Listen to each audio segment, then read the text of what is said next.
Pour les contrôles, je vais rester assez succinct hein, parce que j'ai pas les appareils de mesure. Si le pied à coulisse au 1/20. Alors, question Villebrequin, il y aura l'état du joint SPI qui est sous cette bague. Il y aura l'état de l'extérieur de la bague. Vous voyez ici on voit les deux lèvres du SPI côté embrayage. Alors vérifiez que c'est pas marqué, ça racle pas. Je verrai mieux, on verra mieux après hein. Là je fais juste comme ça. Il y aura donc le contrôle du jeu latéral et on va encore se battre. Le jeu dans ce sens de la bielle à ce niveau là en bas. Le jeu en faisant pivoter en arc de cercle en haut. Et ça on peut le faire juste culasse au moteur démonté, cylindre, comme ça on a accès avec l'axe et le piston dessus. On peut le faire d'en haut et comme ça donc en arc. Ouais. Il y aura un contrôle de l'état ici pour le SPI aussi. Là c'est le SPI côté volant, de la portée du volant, la portée conique, la clavette aussi, la fameuse clavette de 2001. Question pignonnerie, contrôle de toutes les dents, des marques et des points d'usure. Ensuite côté fourchette,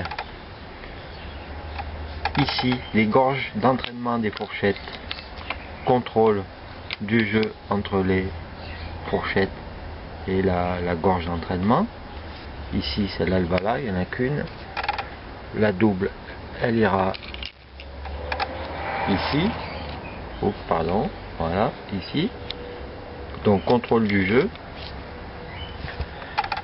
Ensuite, ah oui, ici, je vous rappelle que ici on est bien côté pignon de vélo. Hein. C'est cette bague qu'il faut contrôler. Je vais la mettre de côté. Contrôle aussi de la bague. Ici, il va le pignon de sortie de boîte avec un SPI et une bague sous le SPI. Pareil que pour l'autre bague. Contrôle de l'état d'usure et si elle est marquée. Bon, ensuite pour les roulements, attendez 2 minutes. Pour les roulements, quel que soit le roulement, il y en avait d'autres, hein, notamment celui de pignon de sortie de boîte et celui d'en face là, derrière l'embrayage. C'est faire tourner les bagues et vérifier que ça tourne normalement, sans forcer, sans accrocher surtout et sans accrocher. Et on peut aussi, moi je l'ai fait, essayer de tordre la bague intérieure ou de la bouger. Il y en a un des deux, je crois que c'est celui-là, ça bouge. Pour les SPI, ici les deux SPI de vélo, le contrôle est essentiellement visuel, voir l'état des lèvres.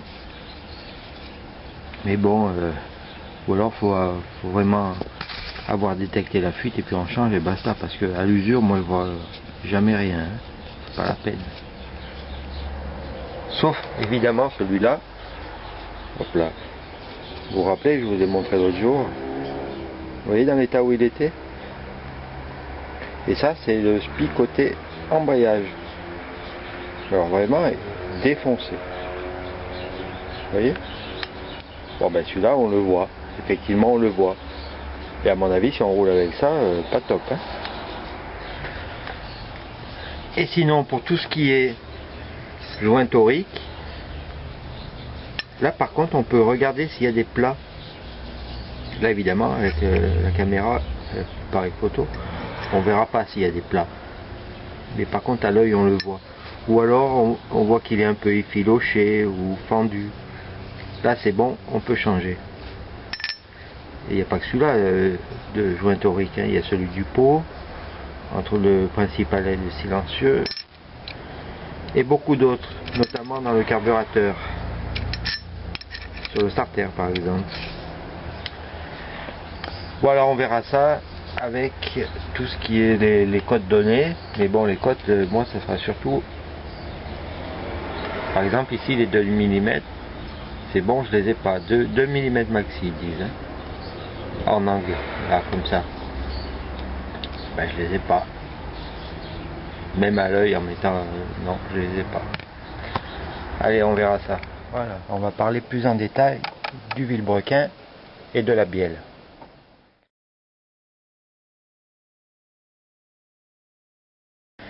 Alors, ce que vous pouvez contrôler à la maison avec des cales et un pied à coulisse, c'est tout d'abord le jeu latéral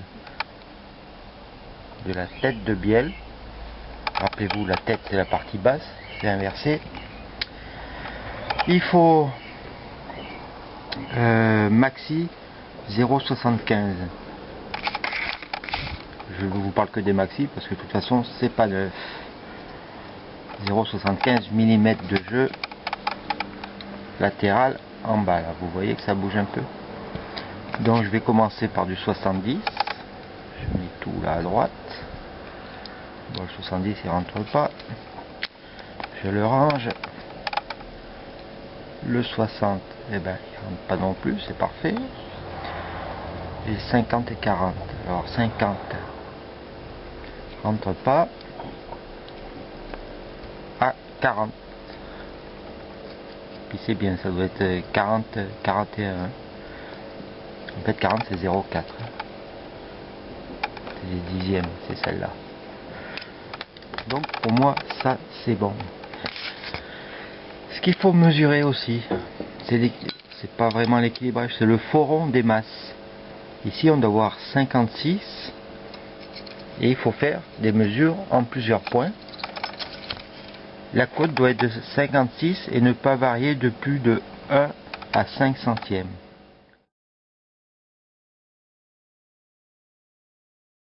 C'est petit, hein, 0,01 à 0,05. Donc il faut vraiment qu'elle soit bien alignée. C'est ce qu'on appelle le faux rond des masses. Et ensuite, mais là on ne peut pas le faire à la maison, c'est le faux rond des queues. Là et là. On met le vilo entre deux pointes, deux comparateurs, on met les deux à 0 et on fait tourner. Et là c'est maxi 3 centièmes, de 0,01 à 0,003 mm. Donc ça doit être hyper bien aligné. Mais ça on peut pas le faire nous.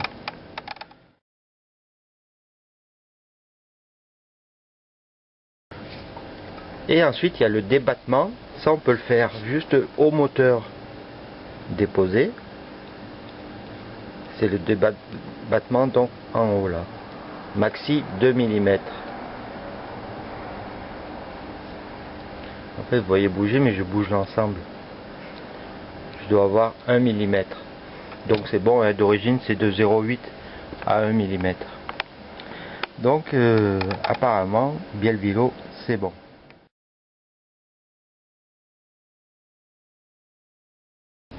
L'autre point que l'on peut vérifier avec des cales d'épaisseur, c'est le jeu aux gorges des fourchettes. Maxi 6 dixièmes, alors il y a de la marge. Hein. Alors, là je dois avoir 2 dixièmes à tout casser. Il y en a 3 de gorge. Celle-là, celle-là, et celle-là, celle qui est seule. Pousse-toi toi. Pareil, on met les cales. Même pas je les mets. Je dois vraiment avoir 2-3 dixièmes, pas plus.